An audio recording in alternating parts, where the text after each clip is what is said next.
Hi. So I wanted to talk a little bit about the body positive movement. And I wanted to kind of talk about the backlash that I've kind of seen with that. And I have a cold, so sorry, I sound funny and I'm drinking Emergency. Anyway, I don't have an editor on this either, so if I start to ramble or feel free to fast forward, whatever makes you happy. But anyway, I've seen a lot of kind of negative connotations that go on with this body positive movement. And kind of goes along the same lines of like the F your beauty standards movement. And I would consider myself to be a part of both of those. I think the reason people have such this like backlash towards it is that they think that this is my cat. Oh, he's so cute. Anyway, they think that they like associate it with obesity. And people associate obesity with health problems, promoting health problems when young girls have. I think they're worried that when young girls have a role model that is overweight, that these girls are going to think that it's okay to kind of eat processed foods, not really exercise or be active because they have this person that's telling them that this is okay. And that is a complete misconception of what this movement is. Body positive movement definitely includes obese people. It includes all body types.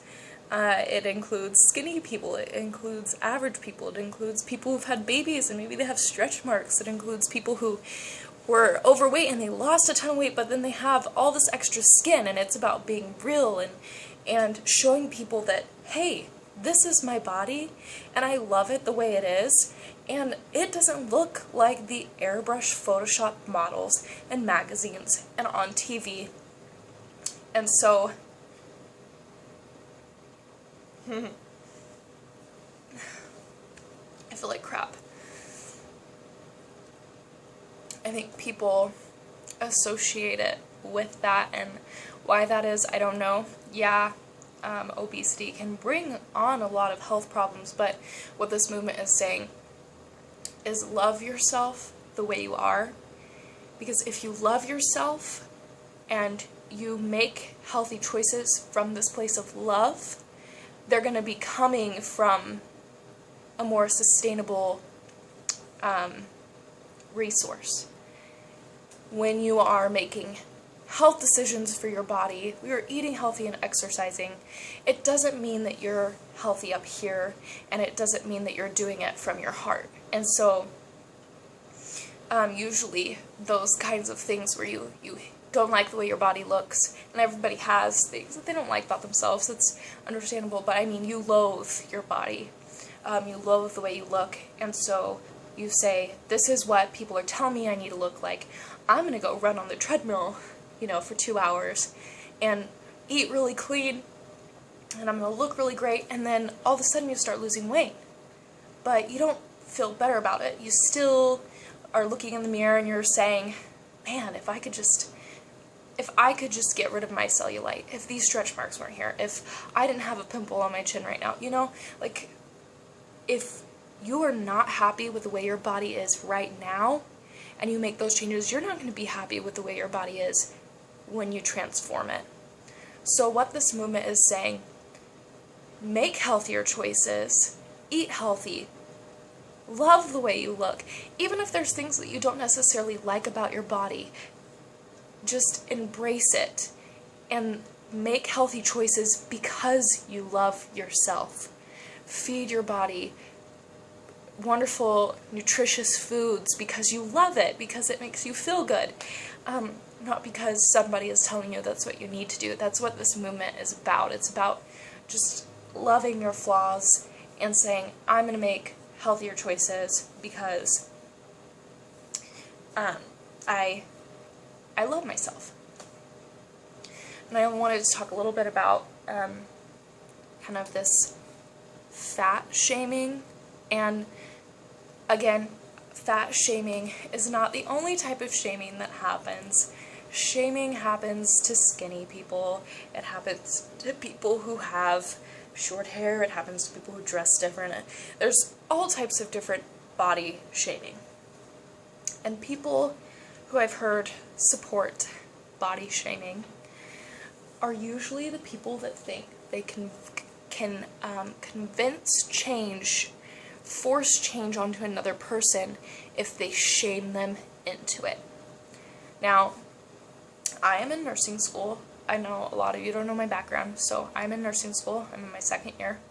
I have 1 more year to go, and I'll have my bachelor, and we learn a technique about communication. It's called motivational interviewing. It's something we do with our patients, and it has been proven that you cannot shame somebody into changing.